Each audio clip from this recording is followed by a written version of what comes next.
this morning and turn to the book of Jeremiah, 32nd chapter, Jeremiah 32. Let me say I had several requests last week for some CDs made of Brother Chris and of the visiting missionary we had last week, and the lithium battery in the microphone here went out. And so I wasn't able to get those, so I guess you don't make them like you used to. But anyhow, we're going to continue our study. Next week we'll conclude. We've been studying prisons in the Bible, and today is the 6th week of that, and we will conclude next week, Lord willing. Then we're going to take a look at Jeremiah and his prison experience as we take a look at what I call the prison of purpose and purchase. The prison of purpose and purchase. You see here, the Bible says here in Jeremiah 32, verse 1, I want you to notice real close as we're going to read verses 1 through 15. I challenge you to go home later this afternoon or sometime this week and complete reading the rest of the chapter, and you'll get a deeper meaning of it, but we're going to focus on verses 1 through 15. And then we're going to apply that to America today and see where we are in terms of thinking about our purpose and our purchase. The word that came to Jeremiah in the 10th year of Zedekiah, king of Judah, was in the 18th year of Nebuchadnezzar. For then the king of Babylon's army besieged Jerusalem, and Jeremiah the prophet was shut up in the court of the prison, which was in the king of Judah's house. For Zedekiah, king of Judah, had shut him in, saying, Wherefore dost thou prophesy and say, Thus saith the Lord, Behold, I will give this city into the hand of the king of Babylon, and he shall take it.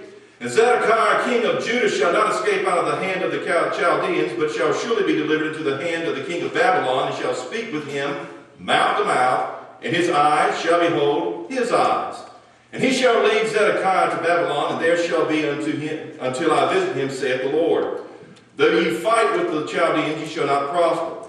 And Jeremiah said, The word of the Lord came unto me, saying, Behold, Hanameel, the son of Shalem, thine uncle, shall come unto thee, saying, Buy thee my field that is in Anathoth, for the right of redemption is thine to buy it. Thank God the right of redemption was for Jesus Christ to purchase it for us. Amen? Amen.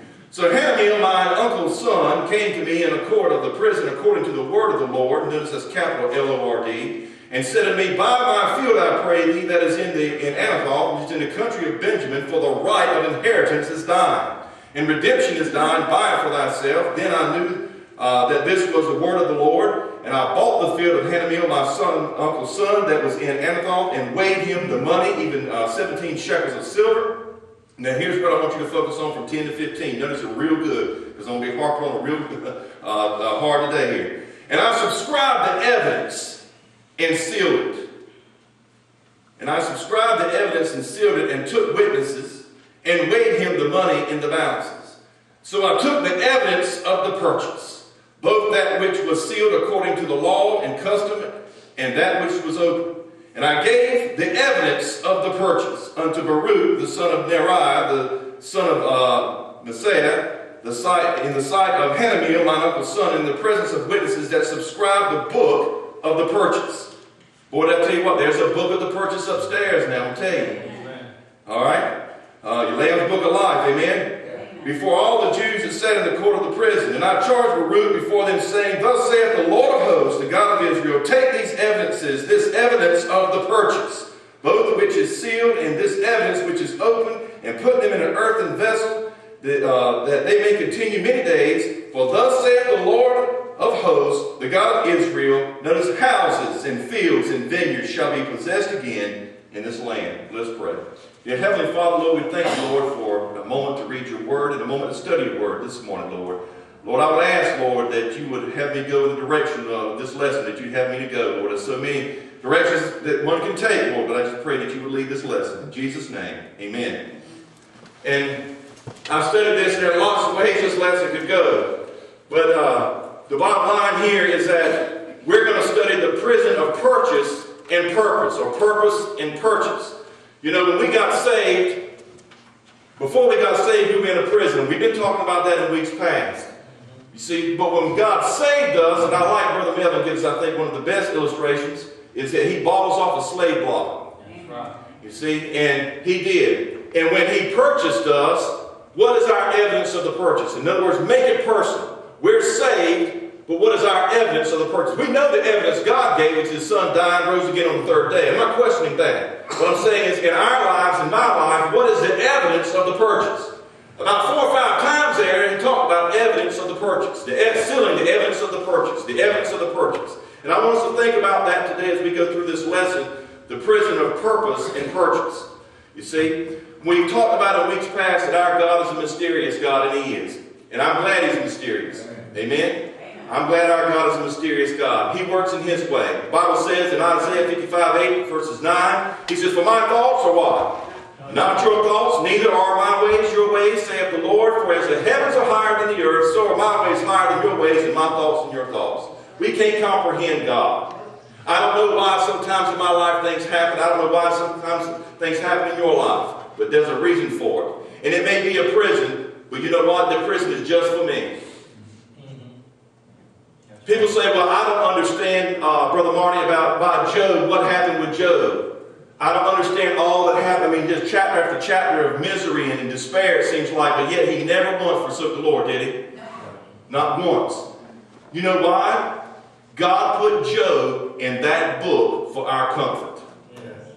Job didn't understand why he had boils all over him. His friends and his wife were forsaking him. And he had to lay in all that oozing pus. I know that doesn't sound real good, but that's how I envision it. Yeah. He didn't understand why he had to go through all of that. But you know what? It's for our blessing. That when something happens to us, we can take comfort in what happened to Job. You see?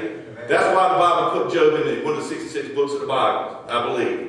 Our God is a mysterious God. You say, well, how can something happen that bad to one person? I don't understand it. But one thing I do understand is that when I read Job, I'll stop complaining about myself. Read Job.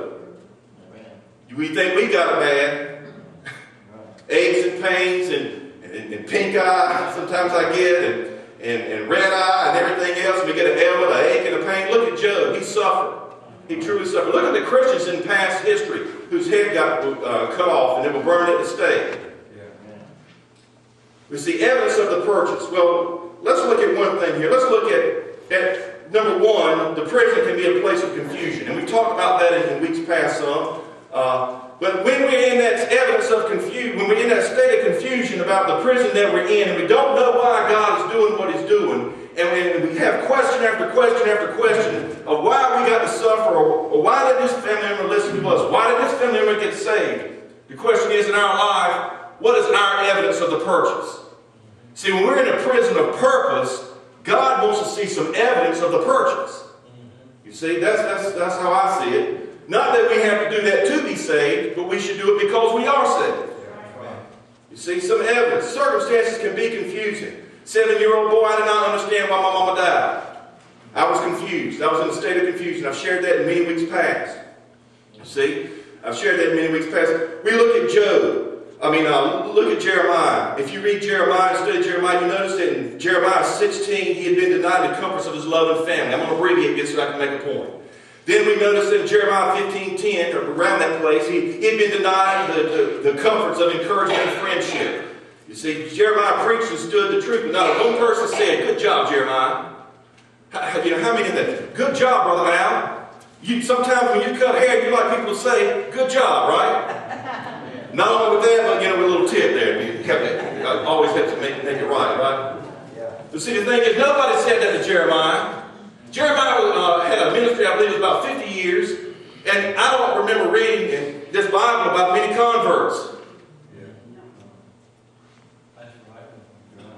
He did not know why God was using him to help show a nation something, you see.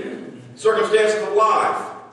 We find ourselves, sometimes down in the dumps, as we like to say. Life is hard sometimes. It seems that God's people sometimes carry the greater burden than the rest of the world. Well, let me tell you, that's hogwash. That's what the devil wants you to think.